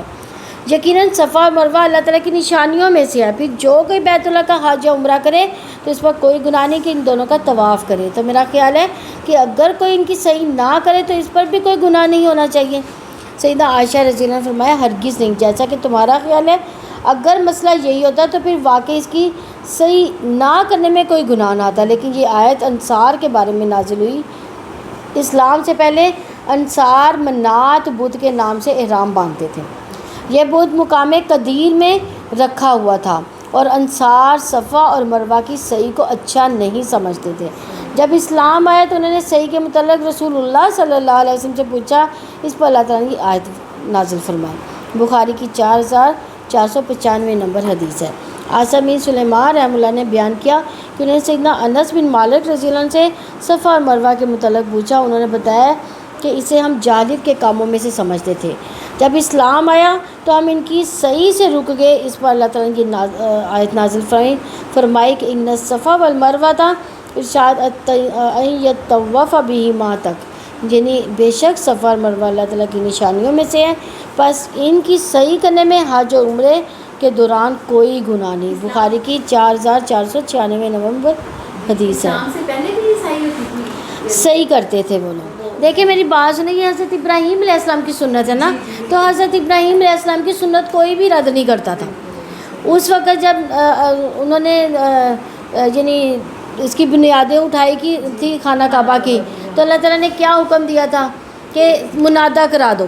تو انہوں نے کہا تھا کہ میری تو آواز ہر دل تک نہیں پہنچے گی، تو میری تو آواز بہت ہلکی ہے. تو لیکن اللہ تعالیٰ نے کہا تھا کہ منادہ تم کرو تو آواز میں پہنچاؤں گا. تو انہوں نے آواز پہنچا دی تھی. اب یہ شیطان نے جو تھے وہ عمل جو نا ان میں گڑبڑ کر دی تھی، یعنی ایک ننگا طواف کرنا اور پھر صفا مروہ پر بتوں کا رکھ دینا، یہ سارے جو تھے کیا تھے، شرک کے کام تھے نا. ان کاموں کو جو تھا انہوں نے کیا کر دیا، شیطان نے ان کے لیے مزین کر دیا تھا، یعنی ان کو ان کاموں سے ہٹا دیا. نبی صلی اللہ علیہ وسلم نے فرمایا اللہ تعالیٰ نے صحیح فرض کر دی ہے لہٰذا صحیح کرو. رسول اللہ صلی اللہ علیہ وسلم نے حجۃ الوداع میں فرمایا مجھ سے مناسک حج سیکھ لو اور میں صحیح بھی داخل ہے. رسول اللہ صلی اللہ علیہ وسلم نے صفا سے شروع کیا اور کہا کہ تم شروع کرو اس سے جس سے اللہ تعالیٰ نے شروع کیا، یعنی صفا سے چل کر مروہ جاؤ۔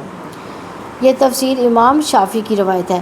سیدہ عائشہ رضی اللہ عنہ نے فرمایا کہ صفا اور مروہ کے درمیان طواف رسول اللہ صلی اللہ علیہ وسلم کی سنت ہے، اس لیے کسی کے لیے اسے چھوڑ دینا جائز نہیں۔ بخاری کی 1643 نمبر حدیث ہے۔ وَمَن تَطَوَّعَ خَيْرًا، اور جو کوئی شوق سے کوئی بھلائی کرے، یعنی یہاں سے مراد صحیح، جب شوق سے ادا کرتے ہیں تو اللہ تعالیٰ ان کے اس جذبے کی قدر کرتا ہے۔ حقیقت یہ کہ اللہ تعالیٰ کو دلی جذبوں اور شوق کا خوب علم ہے۔ یہ دیکھیں، یہ صحیح جو ہے حج میں بھی فرض ہے اور عمرے میں بھی فرض ہے، یعنی عمرے میں بھی یہ صحیح لازمی ہے۔ تو جو کوئی جتنی زیادہ اطاعت کرتا ہے اتنی زیادہ اس کے ساتھ بھلائی کرتا ہے، یعنی نماز، روزہ، صلہ رحمی وغیرہ، تو اس کے لیے بہتر ہے۔ تو جو کوئی جتنی زیادہ اطاعت کرتا ہے اتنی ہی زیادہ اس کے درجات میں اضافہ ہوتا ہے۔ نیکیوں پر بھلائی کی قید دلیل ہے کہ جو کوئی بدعات کا مرتکب ہوتا ہے وہ اس کے لیے شر بن جاتی ہے۔ فَإِنَّ اللَّهَ شَاكِرٌ عَلِيمٌ، تو یقیناً اللہ تعالیٰ قدردان ہے، خوب جاننے والا ہے۔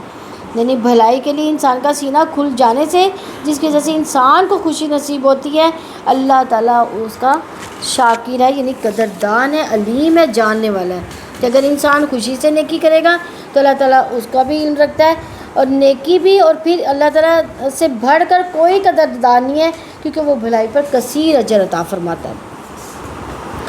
تو اللہ تعالیٰ کی اپنے بندے کے لیے قدردانی یہ ہے کہ جب وہ اللہ تعالیٰ کے لیے کوئی چیز ترک کرتا ہے تو اللہ تعالیٰ اس کے عوض اس سے بہتر چیز عطا کرتا ہے، اور جو اللہ تعالیٰ کے ایک بالشت قریب ہوتا ہے تو اللہ تعالیٰ اس کے ایک ہاتھ قریب ہوتا ہے۔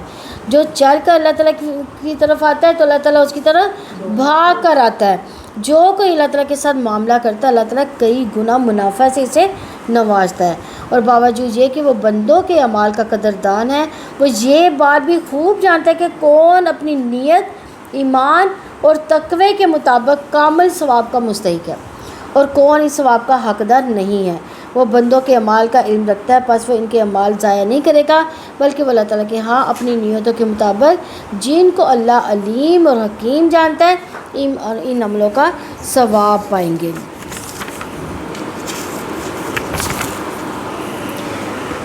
آیت نمبر 159 ہے، ان الذین یکتمون ما انزلنا من البینات والہدی من بعد ما بیناہ للناس فی الکتاب اولئک یلعنہم اللہ ویلعنہم اللاعنون۔ بے شک جو لوگ واضح دلیلوں اور ہدایت کو چھپاتے جس کو ہم نے نازل کیا اس کے بعد کہ ہم نے اس کو لوگوں کے لیے کتاب میں کھول کر بیان کر دیا، وہی لوگ ہیں جن پر اللہ تعالیٰ لعنت کرتا ہے، تمام لعنت کرنے والے بھی اس پر لعنت کرتے ہیں۔ تو یقیناً جو لوگ، یعنی اس آیت کے بارے میں قتادہ کا قول ہے کہ اہل کتاب نے اللہ تعالیٰ کے دین اسلام کو اور محمد رسول اللہ صلی اللہ علیہ وسلم کے بارے میں معلومات کو چھپایا، حالانکہ وہ اپنے یہاں تورات اور انجیل میں اسے لکھا ہوا پاتے تھے۔ من البینات یعنی کھلی نشانیاں، حق پر دلالت کرنے والی اور اس کو ظاہر کرنے والی باتیں۔ کون سی باتیں تھیں اس میں؟ نبی صلی اللہ علیہ وسلم کے مبعوث ہونے کی بات اور قبلے کی تبدیلی کا بھی اس میں ذکر تھا۔ اس سے مراد حلال و حرام اور حدود و فرائض بھی ہیں۔ یہاں بینات سے مراد محمد صلی اللہ علیہ وسلم کی نبوت اور آپ صلی اللہ علیہ وسلم کی وہ صفات جو پہلی کتابوں میں آئی۔ والہدا اور ہدایت سے مراد نبی صلی اللہ علیہ وسلم کی صفات اور خصوصیات۔ ہدا وہ علم ہے جس کے ذریعے سے صراط مستقیم کی طرف رہنمائی حاصل ہوتی ہے، جس سے اہل جنت اہل جہنم کے راستوں کا فرق واضح ہو جاتا ہے۔ من بعد ما بیناہ للناس فی الکتاب، اس کے بعد کہ ہم اس کو کتاب میں لوگوں کے لیے کھول کر بیان کر چکے، یعنی یہاں سے مراد کون سی کتابیں؟ تورات اور انجیل اور زبور میں اور قرآن میں بھی۔ اللہ تعالیٰ نے اہل علم سے وعدہ لیا کہ اللہ تعالیٰ نے انہیں کتاب کا جو علم عطا کیا اسے لوگوں کے سامنے بیان کریں، اسے ہرگز نہ چھپائیں۔ یعنی آج اگر آپ قرآن کا علم حاصل کر رہے ہیں، اگر آپ کو کوئی بات کا پتہ چلتا ہے، کوئی آپ سے پوچھتا ہے، تو اگر آپ اس کو چھپاتے ہو تو آپ گناہ گار ہیں۔ یعنی آپ کا فرض بنتا ہے اب کہ آپ اس بات کو آگے پھیلائیں۔ تو اللہ تعالیٰ کی تعلیمات کو کیسے چھپایا جاتا ہے؟ اللہ تعالیٰ کی تعلیمات کو عام لوگوں تک نہ پہنچانے سے یہ تعلیمات چھپ جاتی ہیں۔ یعنی ہمیں عام لوگوں کو بھی یہ تعلیمات کا بتانا چاہیے. جو بھی آپ کو نئی بات پتہ چلے آپ فوراً ہی گھر والوں سے شیئر کریں، جس سے آپ قریبی ہیں تعلق اس سے آپ کر سکتے ہیں، تاکہ ان کو بھی ان باتوں کا پتہ چلے. اللہ تعالیٰ کی تعلیمات کو ہدایت کی بجائے دنیا کے فائدوں کے حصول کا ذریعہ بنا کر یہ تعلیمات چھپ جاتی ہیں. اللہ تعالیٰ کی تعلیمات کو خاص لوگوں کی کتاب بنانے سے یہ تعلیمات عام لوگوں سے چھپ جاتی ہیں.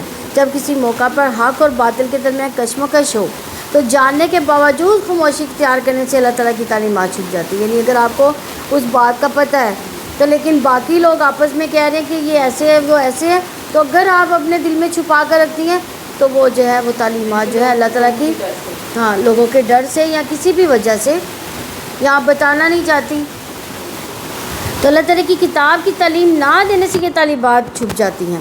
تو جب زندگی کے معاملات کے حوالے سے عام لوگ رہنمائی چاہیں، کتاب کا علم رکھنے والے اصل حکم کو چھپا لیں تو اللہ تعالیٰ کی کتاب کی تعلیمات جو ہیں چھپ جاتی ہیں. سیدنا ابو ہریرہ رضی اللہ عنہ بیان کرتے ہیں کہ رسول اللہ صلی اللہ علیہ وسلم نے فرمایا، جس سے ان کے بارے میں پوچھا جائے اور وہ اسے چھپائے تو اسے روز قیامت جہنم کی آگ کی لگام پہنائی جائے گی. یعنی کوئی بھی ان کی بات جو چھپاتا ہے اس کے لیے بہت سخت وعید ہے. اولئک یلعنہم اللہ و یلعنہم اللاعنون، تو انہی لوگوں پر اللہ تعالیٰ کی لعنت کرتا ہے، اللہ تعالیٰ لعنت کرتا ہے، تمام لعنت کرنے والے بھی اس پر لعنت کرتے ہیں. یعنی یہ کون لوگ ہیں جن پر لعنت کی جائے گی؟ اس آیت سے مراد کے علم کے چھپانے والوں پر اللہ تعالیٰ کی لعنت ہے. اللہ تعالیٰ انہیں اپنی رحمت اور قربت سے دور کر دیتا ہے، اور ہر زبان ہر بے زبان چاہے زبان سے کہے چاہے یعنی اقرار کرے، اور قیامت کے دن بھی سب چیزیں ان پر لعنت کریں گی. لعنت کا سبق حق کو چھپانا، مخلوق کے ساتھ دھوکہ دینا. انہوں نے اللہ تعالیٰ کے بندوں کا دین برباد کر دیا. اعمال کی جزا اسی جن سے دی جاتی ہے، جیسے لوگوں کی بھلائی کی تعلیم دینے والے پر اللہ تعالیٰ کی لعنت بھیجتے ہیں، رحمت بھیجتے ہیں. جیسے لوگوں کو بھلائی کی تعلیم دینے والے پر اللہ تعالیٰ کی رحمت ہوتی ہے. اس کے فرشتے رحمت کی دعائیں کرتے ہیں، حتیٰ کہ سمندر کی مچھلیاں بھی اس کے لیے رحمت کی دعائیں کرتی ہیں. دیکھیں جو اللہ تعالیٰ کی یعنی تعلیمات حاصل کرتا ہے اس کے لیے دیکھیں کتنی رحمت کی جو ہے وہ دلیلیں ہیں، کیونکہ اس کی بھاگ دوڑ مخلوق کی بھلائی اور ان کو اللہ تعالیٰ کے قریب کرنے کے لیے ہوتی ہے. اور اللہ تعالیٰ اس کے صلے میں رحمتیں نازل کرتے ہیں. فرشتے سمندر کی مچھلیاں بھی اس کے لیے اس شخص کے لیے دعا کرتی ہیں، جبکہ حق کو چھپانے والا اللہ تعالیٰ کی آیات کو چھپانے اور مٹانے کی کوشش کرتا ہے. تو اس پر اللہ تعالیٰ اور فرشتوں اور مخلوقات کی لعنت ہے. اب دیکھیں جیسے آپ لوگ ادھر پڑھنے کے لیے آئے ہیں، راستے میں ہر چیز آپ کے لیے دعا کرتی آئی ہے، اور ایسا انسان فرشتوں کے پروں پر آ رہا ہوتا ہے. اتنی اللہ تعالیٰ نے اس تعلیم میں برکت رکھی ہوئی ہے. جو تعلیم سیکھتا ہے اور سکھاتا ہے وہ بہترین لوگوں میں شمار ہوتا ہے. سیدنا ابو ہریرہ رضی اللہ عنہ سے روایت ہے، فرماتے ہیں کہ لوگ کہتے ہیں ابو ہریرہ رضی اللہ عنہ بہت حدیثیں بیان کرتے ہیں، اور میں کہتا ہوں کہ قرآن میں 2 آیتیں نہ ہوتی تو میں کوئی حدیث بیان ہی نہ کرتا. یہ کون کہہ رہے ہیں؟ ابو ہریرہ کہہ رہے ہیں. پھر یہ آیت پڑھی، جو لوگ اللہ تعالیٰ کی نازل کی ہوئی دلیلوں اور آیات کو چھپاتے ہیں. واقعہ یہ ہے کہ ہمارے مہاجر بھائی تو بازاروں کی خرید و فروخت میں لگے رہتے ہیں، انصار بھائی اپنی جائیدادوں میں مشغول رہتے ہیں.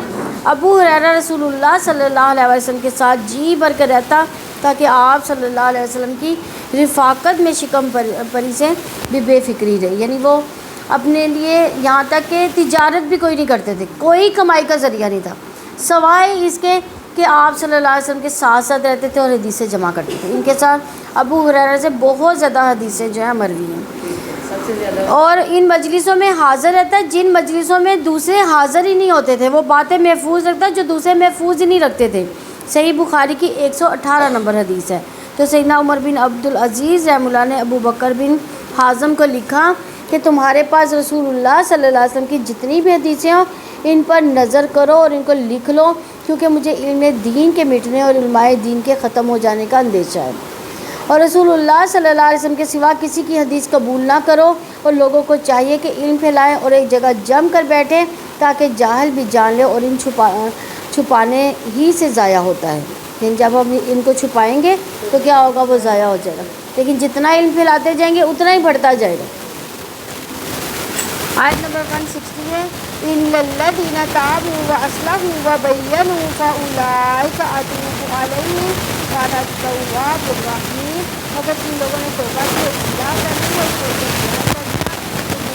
اور توبہ میں قبول کرتا ہوں اور میں ہی بہت توبہ قبول کرنے والا ہائے کرنے والا۔ یعنی یہاں لعنت سے بچانے والے رویوں کو واضح کیا گیا ہے۔ پہلی کہ توبہ، دوسری اصلاح، یعنی توبہ کے بعد اگر خالی توبہ ہم کر لیں کہ اللہ مجھے معاف کر دے، اس کے بعد اپنی اصلاح نہیں کرتے تو وہ توبہ قابل قبول نہیں، یعنی اس کے بعد اصلاح جو ہے وہ لازم ہے۔ جو کچھ پہلے چھپایا تھا اسے بیان کرنا۔ الا الذین تابوا، مگر جن لوگوں نے توبہ کی، جو لوگ ندامت کے ساتھ گناہ چھوڑ کر آئندہ کبھی نہ کرنے کا عزم کر لے گا تو اللہ تعالیٰ کی طرف لوٹ آئے گا وہ۔ اس سے مراد جنہوں نے اپنے کفر سے توبہ کرنے کے بعد اسلام کی طرف رجوع کیا، واصلحوا، پھر اصلاح بھی کی ہے، یعنی اس سے مراد انہوں نے آپس کے معاملات کی اصلاح کر لی۔ اس کی اصلاح کی جو ان کے اور ان کے رب کے درمیان معاملات تھے۔ محض برے کاموں کو چھوڑ دینا کافی نہیں، اس کے ساتھ جن لوگوں نے اپنی اصلاح کی وبینوا، اور انہوں نے کھول کر بیان بھی کیا، یعنی انہوں نے اس چیز کو کھول دیا جو اللہ تعالیٰ ان کے درمیان میں تھی، یعنی نہ انہوں نے چھپایا نہ ہی اس چیز کا انکار کیا۔ فاولئک اتوب علیہم، تو یہی لوگ جن کی توبہ میں قبول کروں گا۔ یہ کون کہہ رہے ہیں؟ اللہ تعالیٰ کہتے ہیں کہ میں اپنی رحمت کے ساتھ ان کی طرف یعنی لوٹوں گا، یعنی بندوں کی طرف سے توبہ گناہ سے رجوع کرنا ہے، اور اللہ تعالیٰ کی طرف سے مہربانی یہ ہے کہ اپنے بندوں سے وہ قبول کر لیتا ہے۔ جو توبہ کر لے اللہ تعالیٰ کے آگے حاضر ہو وہ اس کی توبہ قبول کرتا ہے۔ جیسے ہم نے کل ایک حدیث بھی پڑھی تھی نا کہ جب ایک بالغ انسان اللہ تعالیٰ کی طرف دوڑ جاتا ہے تو اللہ تعالیٰ ایک ہاتھ اس کی طرف لوٹ کر آتا ہے، تو اگر وہ چل کے جاتا ہے تو اللہ تعالیٰ بھاگ کر آتا ہے۔ یعنی اگر ہم اللہ تعالیٰ کی طرف رجوع کرتے ہیں تو اللہ تعالیٰ ضرور ہماری توبہ قبول کریں گے۔ وانا التواب الرحیم، اور میں توبہ قبول کرنے والا رحم کرنے والا ہوں، یعنی اللہ تعالیٰ نے پلٹ آنے والوں اصلاح کرنے والوں کو اپنی صفت التواب کا شعور دلایا کہ اگر پلٹ آ گئے گناہ گار نہیں رہو گے۔ اللہ تعالیٰ گناہ کے بعد توبہ کر لینے والے کے ساتھ اپنی درگزر سے پیش آتا ہے، ان پر پھر اپنے انعامات کی بارش برسا دیتا ہے۔ اللہ تعالیٰ پلٹ آنے والوں اصلاح کرنے والوں کو اپنی صفت رحیم کا شعور دلایا، اور یہ اللہ تعالیٰ کی رحمت کی وجہ سے ممکن ہوا کہ تم اللہ تعالیٰ کی طرف پلٹ آئے، اصلاح کر لی، کھول کر بیان کرنا شروع کر دیا۔ آیت نمبر 161 ہے ان الذین کفروا وماتوا وهم کفار اولئک علیہم لعنۃ اللہ وملائکہ والناس اجمعین۔ یقیناً جن لوگوں نے کفر کیا اور مر کے اس حال میں کہ وہ کافر تھے وہی لوگ ہیں جن پر اللہ تعالیٰ کی، فرشتوں کی اور تمام لوگوں کی لعنت ہے۔ یعنی جو لوگ اپنے کفر پر اصرار کرتے رہے، انہوں نے توبہ نہ کی، اپنے رب کی طرف رجوع نہ کیا، نہ اس کی طرف پلٹے، اور پھر کیا ہوا، پھر اسی حال میں کفر کی حالت میں ہی وہ مر گئے، انہوں نے جان دے دی، تو پھر کفر کسے کہتے ہیں؟ جس کو حق کو چھپانا اور اس کی تسلیم کرنے سے اس کا انکار کرنا۔ تو قرآن حکیم کو اپنی زندگی کی رہنمائی کی کتاب ماننے سے انکار کرنے کو کفر کہتے ہیں۔ اللہ تعالیٰ کی ذات، اس کے احکامات کو ماننے سے انکار کرنے والے کو کفر کرتے ہیں۔ تو لعنت سے مراد غصے، قہر اور غضب، کسی کو دھتکار دینا، جیسا کہ اللہ تعالیٰ کا فرمایا ثم یوم القیامت یکفر بعضکم لبعض ویلعن بعضکم بعضا، قیامت کے دن تم میں سے کوئی کسی دوسرے کا انکار کرے گا اور تم میں سے کوئی دوسرے پر لعنت کرے گا۔ سورہ عنکبوت کی 25 نمبر آیت ہے۔ تو آگے فرمایا اولئک علیہم لعنت اللہ، وہی لوگ ہیں جن پر اللہ تعالیٰ کی لعنت ہے، یعنی جو لوگ کفر کی حالت میں مر گئے، انہوں نے زندگی بھی کفر کی حالت میں گزاری، موت بھی کفر پر آئی، ان پر اللہ تعالیٰ کی لعنت کا سبب ان کا کفر ہے۔ اللہ تعالیٰ کی لعنت سے مراد اللہ تعالیٰ اپنی رحمت سے نکال دے گا ان کو۔ ملائکہ یعنی فرشتوں کی لعنت سے مراد آسمان والوں کی لعنت، والناس اجمعین، سب لوگوں کی۔ قتادہ رحمہ اللہ اور ربیع رحمہ اللہ کہتے ہیں کہ سب لوگوں سے مراد خاص طور پر مومن لوگ ہیں۔ تو کافروں پر اللہ تعالیٰ اس کے فرشتوں کی لعنت کا سبب یہ ہے کہ کافر ہدایت کے کھلے دروازے کو اپنے لیے بند کرتا ہے، کافر حق کو چھپاتا ہے، کافر گمراہی پر اصرار کرتا ہے، یعنی کہ اس پر اڑا رہتا ہے۔ آیت نمبر 162 ہے خالدین فیہا لا یخفف عنہم العذاب ولا هم ینظرون۔ اس جہنم میں ہمیشہ رہنے والے نہ ان سے عذاب ہلکا کیا جائے گا، نہ ہی مہلت دیے جائیں گے. یعنی کافر ہمیشہ اللہ تعالیٰ کی لعنت میں رہیں گے. یعنی جب کفر کی علت موجود ہے تو اللہ تعالیٰ کا حکم اس کی لعنت بھی موجود رہے گی. لعنت اور عذاب دونوں ان کے لیے لازم اور ملزوم رہیں گے. لا یخفف عنہم العذاب، ان سے عذاب ہلکا نہ کیا جائے گا، یعنی ان کا عذاب ہلکا نہ ہوگا، انہیں سخت اور دائمی عذاب ملے گا. ولا ہم ینظرون، نہ مہلت دیے جائیں گے. یعنی دنیا میں مہلت ختم، آخرت میں کوئی مہلت نہیں. مہلت کا وقت اللہ تعالیٰ نے اس دنیا کی زندگی میں ہی دے دیا. اس زندگی کے گزر جانے کے بعد ان کے لیے کوئی عذر نہیں رہے گا. تو جو لوگ کفر کی حالت میں مر گئے ان کی کیا سزا ہوئی؟ ان پر اللہ تعالیٰ فرشتوں سب انسانوں کی لعنت، اور پھر یہ اس لعنت کے ساتھ وہ ہمیشہ کس میں رہیں گے؟ جہنم میں رہیں گے. اور ان سے عذاب کو پھر ہلکا بھی نہیں کیا جائے گا، ان کو مہلت بھی نہیں ملے گی وہاں پہ. آیت نمبر 163 ہے وَإِلَٰهُكُمْ إِلَٰهٌ وَاحِدٌ لَا إِلَٰهَ إِلَّا هُوَ الرَّحْمَٰنُ الرَّحِيمُ، اور تمہارا معبود ایک ہی معبود ہے، اس کے سوا کوئی معبود نہیں، وسیع رحمت والا، نہایت رحم والا ہے. یعنی مشرکین عرب نے رسول اللہ صلی اللہ علیہ وسلم سے عرض کیا کہ آپ صلی اللہ علیہ وسلم جس خدا کی عبادت کو ہمیں بتلاتے ہیں اس کا کچھ حال تو بیان کیجئے. ان کے حق میں یہ آیت نازل ہوئی کہ تمہارا معبود برحق ایک ہی معبود ہے، اس کے سوا کوئی معبود نہیں. وہ اپنی ذات، صفات، اسماء و صفات، افعال میں اکیلا ہے، اس کی ذات میں نہ کوئی اس کا شریک ہے، نہ ہی کوئی اس کا نام ہے ہم نام، نہ ہی ہم سفر ہے، اس کی کوئی مثال نہیں ہے. اس آیت میں اللہ تعالیٰ کی وحدانیت، اس کی الوہیت کا ثبوت ملتا ہے. اس کے سوا کوئی کائنات کو پیدا کرنے والا نہیں ہے، نہ اس کی تدبیر کرنے والا، نہ انتظام کی باغ دوڑ سنبھالنے والا. جب حقیقت یہ ہے تو وہ اس بات کا وہ اس کا حقدار ہے کہ اللہ تعالیٰ ہی اس قابل ہے کہ انسان صرف اس کی عبادت ہے، انسان اس کے لیے جیے، اسی کے لیے مرے. انسان اپنی تمام امیدوں تمناؤں کو اس کے ساتھ وابستہ کرے، انسان اس کی طرف توجہ رکھے، انسان اسے اپنا سب کچھ بنائے. ایک چھوٹی سی مثال بیان کرتی ہوں کہ جیسے ماں باپ حالانکہ پیدا کرنے کی اہلیت نہیں رکھتے، لیکن جب ہمیں انہوں نے پیدا کیا تو پھر کیا کون حقدار ہے ہمارے، یعنی خدمت اگر کرنے کا حقدار ہے تو سب سے زیادہ کون ہے؟ ماں باپ ہے. تو جب اللہ تعالیٰ نے ہمیں پیدا کیا، اس کائنات کو پیدا کیا، تو پھر کوئی اور اس کا شریک نہیں ہو سکتا، پھر وہی عبادت کا حقدار ہے. تو اس آیت میں اللہ تعالیٰ نے خبر دی کہ اس کے علاوہ کوئی معبود برحق نہیں، وہ اپنی ذات، اسماء صفات، افعال میں اکیلا ہے، کوئی اس کا شریک نہیں. اس کے علاوہ کوئی خالق مدبر نہیں، اس لیے عبادت کی تمام صورتیں صرف اللہ تعالیٰ کے لیے خاص ہیں. هو الرحمن الرحیم، اور وسیع رحمت والا، رحم کرنے والا. اللہ تعالیٰ نے اپنی وحدانیت، اپنی تخلیق کو رحمت قرار دیا، تخلیق کی نشانیوں سے اپنے رحمان رحیم ہونے کا شعور دلایا. اللہ تعالیٰ کا رحم و کرم بے پایا، وہ رحمان ہے، وہ رحیم ہے، اس لیے وہ نہیں چاہتا کہ کوئی بھی جہنم میں جائے یا اس کے غضب و جلال کا مستحق ہو. یہ اللہ تعالیٰ کی رحمت، اتنے انبیاء بھیجے گئے، اتنی کتابیں بھیجی گئی. کیوں بھیجی گئی؟ تاکہ ہمیں شعور آئے، ہم شیطان سے بچ سکیں جو ہمیں ہمارے ٹریک سے اتار دیتا ہے، ہمیں شرک کی طرف مبتلا کرتا ہے. تو اس لیے اگر کوئی خواہ مخواہ اس کی مخالفت کرے یا اس کی آغوش رحمت سے نکلنا چاہے تو وہ مجبور نہیں کرتا. اللہ تعالیٰ کی رحمت کے مثل کسی کی رحمت نہیں. اس کی رحمت نے ہر چیز کو اپنے گھیرے میں لے رکھا ہے. اس کی رحمت کی وجہ سے کائنات اور مخلوق وجود میں آئے. اس کی رحمت سے مخلوقات کمالات حاصل کرتی ہیں. اس نے اپنی رحمت سے اپنے بارے میں رسول بھیج کر، کتابیں بھیج کر علم دیا. اس کے بندوں نے اسے پہچان لیا، اور جنہوں نے اس علم کو نہیں پہچانا وہ گمراہ ہو گیا. اللہ تعالیٰ ہم سب کو گمراہی سے بچائے. بندوں کو جو نعمت حاصل ہوئی اس کی رحمت سے ہوئی، اس لیے صرف وہی عبادت کا مستحق ہے.